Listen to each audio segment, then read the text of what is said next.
un respect de soi-même par rapport à la fonction, oui, qui fait que, ne serait-ce qu'en tant que parent, par rapport à son enfant, ne serait-ce qu'à Beddin par rapport à la Keïla, ça veut dire rabbin par rapport à... je veux dire, il y a quand même un... oui, le vêtement, mais il faut savoir que quand on met sa redingote, on met ses habits de travail.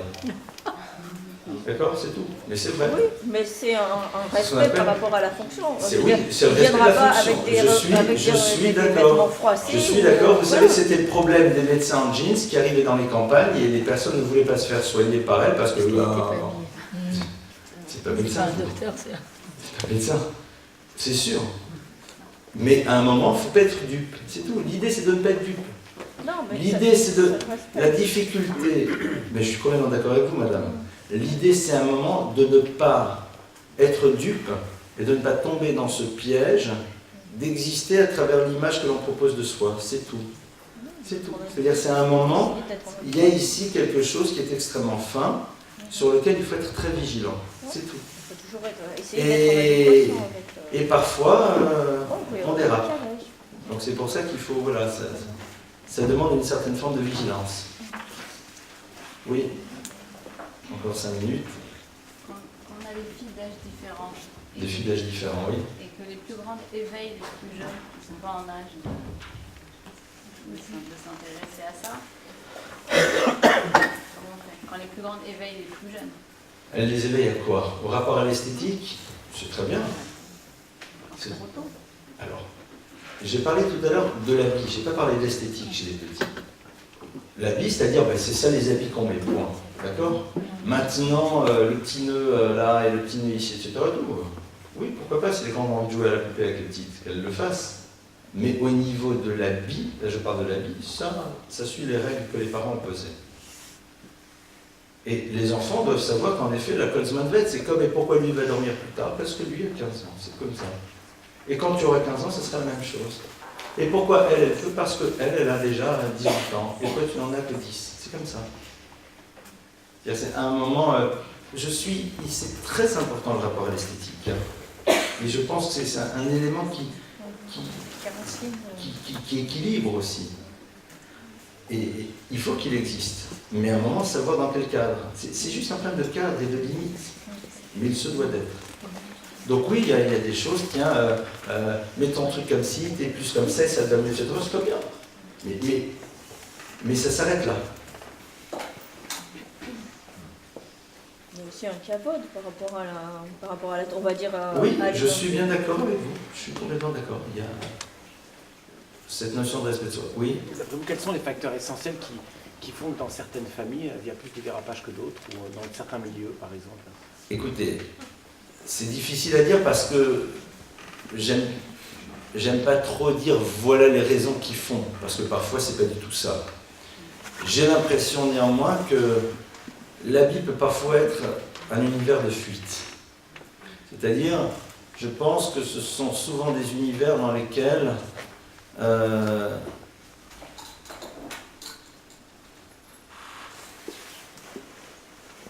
y a un manque de lien. Il y a un manque de lien, donc chacun essaye de construire sa propre histoire seul. Parce que de toute façon, il n'y a pas une histoire commune. C'est déjà un premier point. Quand il y a une histoire commune, alors je n'ai pas besoin de construire mon histoire seule. Ça, c'est déjà un premier point. C'est parfois des univers dans lesquels il n'y a pas suffisamment de compliments. Et donc, via l'habit, on va être vu et complimenté.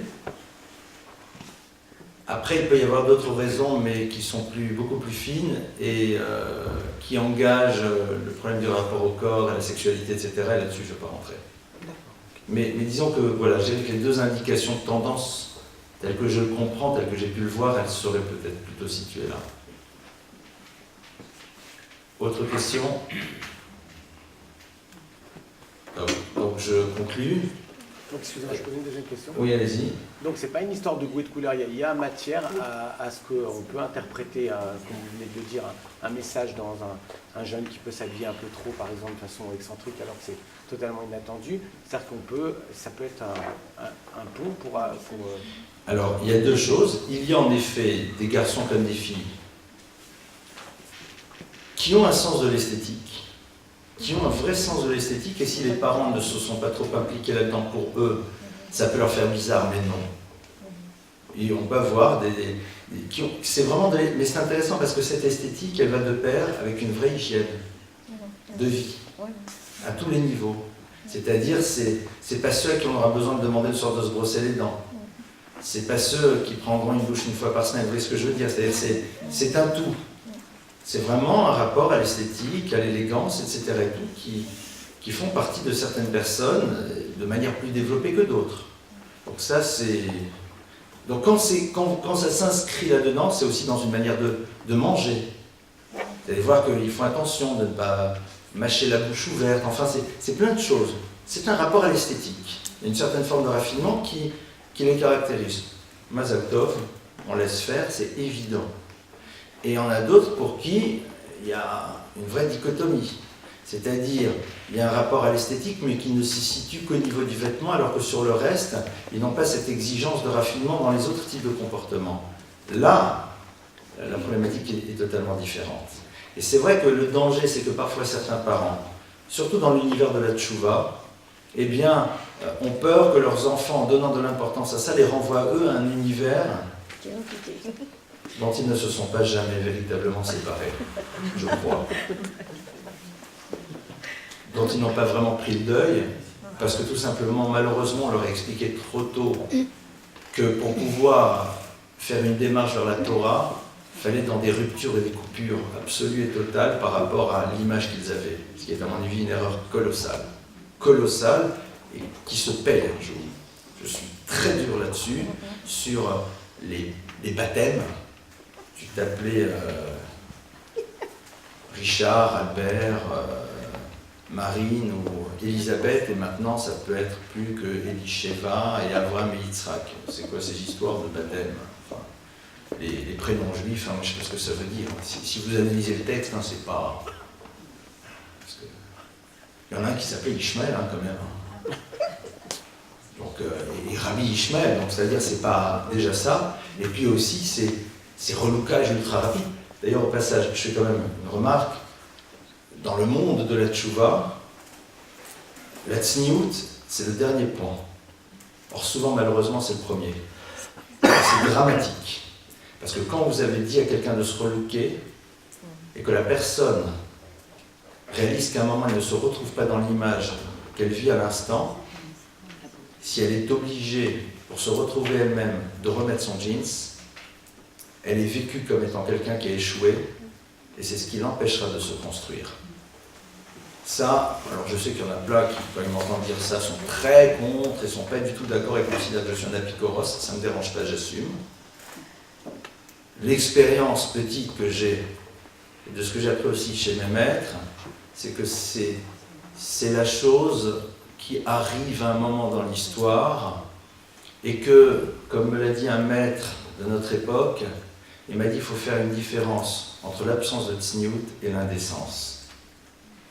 L'indécence, c'est l'indécence. Ce qui n'est pas de tsniout, ce n'est pas de tsniout. Et c'est deux univers qui n'ont rien à voir. Ça n'a rien à voir. L'indécence, c'est gênante.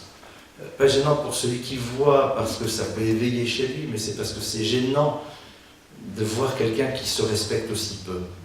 C'est ça qui est au fond de... C'est difficile de voir quelqu'un qui ne se respecte pas.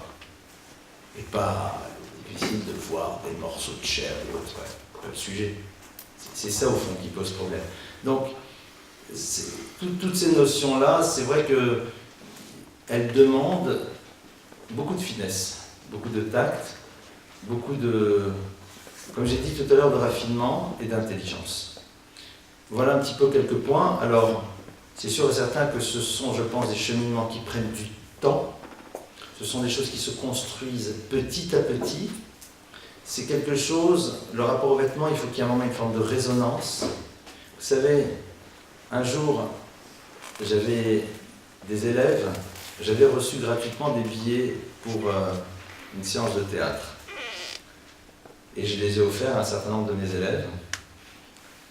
Alors les gens m'ont dit, Ras Shalom, Rav Lemel. Et ils étaient très contents de les avoir reçus. Ils ont été voir cette pièce de théâtre, je ne sais plus c'était laquelle. Et je leur ai dit la chose suivante. Ce qui est intéressant dans la vie, c'est pas que les gens ne fassent pas parce que c'est interdit, parce qu'en l'occurrence ici, il n'y avait rien d'interdit, mais parce qu'à un moment, ils ne s'y retrouvent plus. Le rapport aux vêtements, il se construit de par le fait qu'à un moment, c'est plus moi. Je parle de l'univers dans lequel on vient de A et on va vers B. D'accord ? J'ai grandi dans un univers A dans lequel le vêtement, c'était avant tout un identifiant, et puis je suis dans un mouvement. Il y a un moment, on ne s'y retrouve plus. C'est pas parce que c'est permis ou c'est plus permis, c'est parce que c'est plus moi. C'est là où les choses véritablement sont construites, c'est là où on se les approprie, c'est là où véritablement elles se pérennisent et surtout elles se transmettent. Voilà donc quelques points de réflexion. Bezrat Hashem, on se retrouvera pour le dernier cours de l'année scolaire avant Emer Hashem. J'espère le plaisir de se retrouver à la rentrée. Pour d'autres cours, peut-être qu'on changera de format sur d'autres thématiques. Le cours donc du 26 juin Bezrat Hashem aura comme thème la famille juive en vacances. Comment faire pour que les vacances soient des vacances pour tout le monde. Tout un programme. Je vous remercie encore pour votre écoute. Les personnes qui mon livre, il n'est pas encore là, mais il est en très très bonne voie. Les 4 coupes de lait sont toujours présentes. Priez si vous voulez. Merci pour votre écoute et pour votre présence. Et Bezrat Hashem, donc à très très bientôt.